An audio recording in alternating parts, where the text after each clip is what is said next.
देखिए ये mood change हो गया, इसीलिए प्रधानमंत्री नरेंद्र मोदी भी आज इस शपथ ग्रहण समारोह में पहुंच रहे हैं।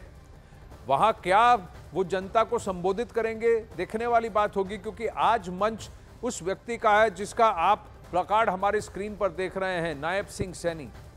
उन्हीं पर कॉन्फिडेंस था जब कहा गया कि पर्यवेक्षक के रूप में अमित शाह आएंगे, ऑब्जर्वर के रूप में अमित शाह आएंगे, तब भी अटकलें लगनी शुरू हो गई कि क्या यहां कुछ फेरबदल होगी, कुछ चेंज होगा। जी नहीं, तब चेंज नहीं हुआ। किसी तरीके का वहां पर मनमुटाव ना हो, किसी तरह की बहस न छिड़ जाए, इसीलिए अमित शाह वहां पहुंचे और नायब सिंह सैनी पर सहमति बनी विधायक दल की मीटिंग पर जिस तरीके का मंत्रिमंडल है, इस मंत्रिमंडल में अब मनोहर लाल खट्टर का इन्फ्लुएंस कम और बीजेपी का ओवरऑल इन्फ्लुएंस ज्यादा लग रहा है। सभी बिरादरियों को रेकर, सबको जोड़ करके साथ करके चुनाव किए गए हैं, यानी कि मंत्रियों को चुना गया है, कैबिनेट को चुना गया है, इसके गठन किया गया है। लेकिन कई सारे नए चेहरे हैं, कुछ पुराने कद्दावर नेता हैं जैसे अनिल विज, जो बीच में थोड़ा रूठे हुए थे, अब मान गए हैं। वो हमेशा से लॉयलिस्ट रहे हैं, संघ के साथ जुड़े रहे हैं, बीजेपी के साथ जुड़े रहे हैं। यतेंद्र इस वक्त हमारे साथ हैं। आपके आसपास कौन बैठा है, मूड कैसा है वहां पर यतेंद्र? थोड़ी देर में प्रधानमंत्री भी आने वाले हैं वहां पर।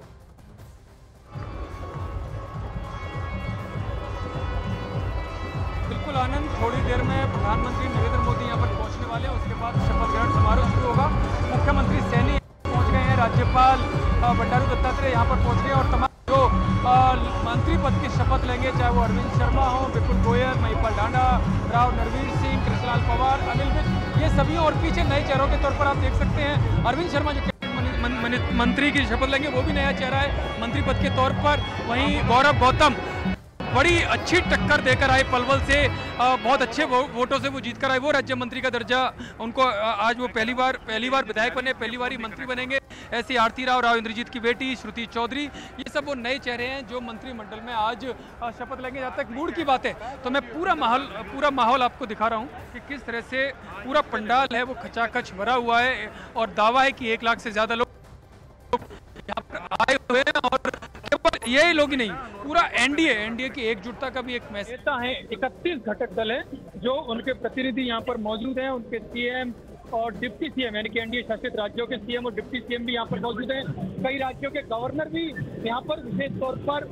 बुलाए गए हैं, गवर्नर हाउस की तरफ से उनको इनवाइट किया गया है। और एक बड़ा मैसेज, क्योंकि पहली बार ऐसा हुआ है कि लगातार कोई पार्टी तीसरी बार सत्ता में आई है, वो भी रिकॉर्ड वोटों के साथ, रिकॉर्ड विधायकों के साथ पूर्ण बहुमत की सरकार है। और अपने सर्वश्रेष्ठ बीजेपी ने इस बार तीसरी बार में दिखाया, जबकि आकलन कुछ और लगाए जा रहे थे, परसेप्शन कुछ और बनाया जा रहा था, लेकिन उन सबको दरकिनार करते हुए पूर्ण बहुमत के साथ नायब सैनी के नेतृत्व में बीजेपी ने चुनाव जीता। और इसमें एक बड़ी भूमिका गृह मंत्री अमित शाह और उनके जो सवारी रहे, चाहे वो धर्मेंद्र प्रधान, सतीश पूनिया, विप्लव देव या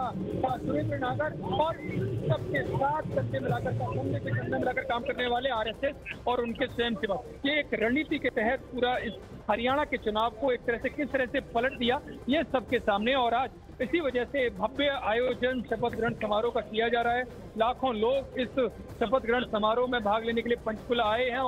और सभी एनडीए शासित राज्यों के भी मुख्यमंत्री, उप मुख्यमंत्री यहाँ पर मौजूद हैं। जी, मनोहर लाल खट्टर नायब सिंह सैनी के साथ साथ दिखे मंच पर। जैसे ही नायब सिंह सैनी मंच पर आए तो मनोहर लाल खट्टर भी उनके साथ दिखे। यतेंद्र, ये किस तरफ का इशारा है?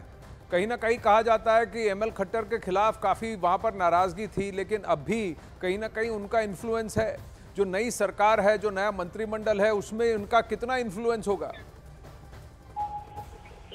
देखिए आनंद, इसमें तो कोई दो राय है ही नहीं कि अगर नायब सैनी किसी की पसंद थी, पहली पसंद तो वो मनोहर लाल खट्टर की थी, और मनोहर लाल खट्टर की वजह से नायब सैनी को मुख्यमंत्री की कुर्सी मिली। और इसी वजह से जब नायब सैनी मंच पर आए तो खट्टर खुद उन्हें लेने आए और उनके साथ दिखाई दी, लेकिन अब वो अपनी निर्धारित जगह पर बैठे हुए। और इसमें भी कोई दो राय नहीं है कि जब चुनाव हुआ तो मनोहर लाल खट्टर को लेकर काफी नाराजगी कैडर में में चल थी, और यही कारण था कि लोकसभा चुनाव में उनकी छवि बरकरार थी और बीजेपी इस बात को हाथ नहीं पाई, जिसका नुकसान उन्हें कई चीजों को हासिल करना पड़ा। लेकिन समय रहते पूरी रणनीति पेश की बीजेपी ने और संघ ने मिलकर, और उस रणनीति के तहत विधानसभा चुनावों में खट्टर के इमेज को पूरी तरह से गायब कर दिया गया। ना वो किसी होर्डिंग, पोस्टर, बैनर पर दिखाई दिए, ना ही ज्यादातर पब्लिक मीटिंग में दिखाई दिए। कुछ मीटिंग जिनकी जरूर हुई, लेकिन जिस तरह से उनका विरोध दिखाते वो मीटिंग की बहुत कम कर दी गई और ना के बराबर उनकी सभाएं या उनके कार्यक्रम पब्लिक मीटिंग के नाते रखे गए और उसका ही नतीजा ये रहा कि वो नाराजगी थी वो काफी हद तक दूर हुई और उस नाराजगी को दूर करके बूथ तक ले जाने का काम बाकी का बीजेपी के रणनीतिकारों ने, संघ के रणनीतिकारों ने किया और यही कारण था कि एक बड़ी भव्य जीत बीजेपी की हरियाणा में तीसरी बार के तौर पर लगी, जबकि राजनीतिक पंडित दावन कर रहे थे कि एंटी इनकम्बेंसी का नुकसान होगा, बीजेपी 15 से 20 सीटों पर सिमट जाएगी, लेकिन सब कुछ उसको उलट हुआ। जो ग्राउंड लेवल पर जा रहे थे उनको पता था कि हवा कुछ और है और परसेप्शन कुछ और है, तो इन दोनों को अलग अलग करके देखा जाए तो ग्राउंड लेवल की जो राजनीति थी और जो समीकरण थे वो यहाँ पर बीजेपी के काम आए। देखिए, इसमें सबसे बड़ी बात यह है कि नायब सिंह सैनी पर अब कितने चैलेंजेस हैं, क्या क्या उनके आगे मुश्किलें होंगी जो उनको पार पाना होगा ताकि ये नायाब सरकार बने, क्योंकि इनके ऊपर अब ये चैलेंज है कि वे मनोहर लाल खट्टर से बेहतर गवर्नेंस करके दिखाएं। यतेंद्र, बात यह है कि ये प्रदेश अध्यक्ष रह चुके हैं हरियाणा बीजेपी के, तो अधिकांश बीजेपी के नेताओं से इनका संपर्क रहा होगा, ये इन सबको जानते होंगे। ओबीसी वर्ग में इनको बहुत भारी बहुमत से वोट भी, काफ़ी सारे वोट मिले हैं, कई सारी सीटें इन्होंने ओबीसी में खींची हैं और खासकर उस अहिर भाग से अगर आप देखें तो जिसे कहा जाता है दक्षिणी हरियाणा, वहाँ पर इनको काफ़ी सारी सीटें मिली हैं।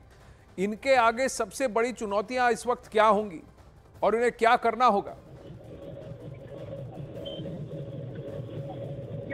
नायब सैनी के बारे में कहा जाए कि वो नीचे से चढ़कर ऊपर तक की कुर्सी पर पहुंचे हैं और एक छोटे से कार्यकर्ता के तौर पर उनका राजनीतिक जीवन शुरू हुआ और आज वो मुख्यमंत्री की कुर्सी तक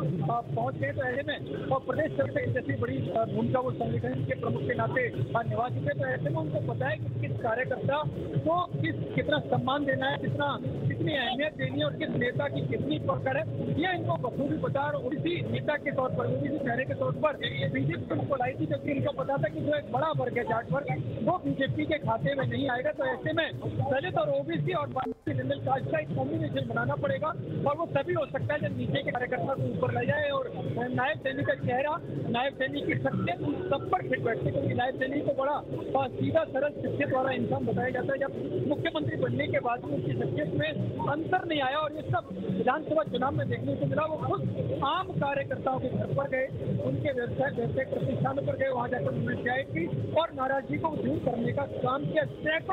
सैकड़ों बैठ के उन्होंने ऐसे की जो 10-10, 20-20 के लोगों को मिली, जो आमतौर पर मुख्यमंत्री नहीं करते हैं, लेकिन उन सबको दरकिनार करते हुए, आम परंपराओं को दरकिनार करते हुए नायब सैनी वहां पर पहुंचे और अब जो उनका मंत्रिमंडल है वो उसी का मिश्रण है कि आम लोगों को भी उन्होंने लिया है, अनुभवी लोगों को भी लिया है, युवा और महिला, इन सभी वर्गों को ध्यान में रखते हुए मंत्रिमंडल का गठन किया जा रहा है और ऐसे लोगों और खासकर ऐसे युवाओं को लिया गया जो पहली बार जीते हैं, लेकिन उनकी उम्मीदें हैं, उनकी आकांक्षाएं हैं, खासकर कार्यकर्ताओं की तो है, जनता की ज्यादा है कि क्या खट्टर की छवि से इतक या वो उससे अलग हटकर कुछ काम कर पाएंगे। ये उन्होंने इस विधानसभा चुनाव के दौरान अपने जनसंपर्क अभियान के दौरान तो दिखाया, लेकिन वो सरकारी स्तर पर जो उनके फैसले होंगे, मंत्रिमंडल स्तर पर जो उनके फैसले होंगे जनता के हित में, वो भी आप देखिए तो विधानसभा चुनाव से पहले उन्होंने कुछ ऐसे फैसले लिए थे जिन्होंने किसान वर्ग को, जिन्होंने महिला वर्ग को, जिन्होंने जो गरीब वर्ग है उसको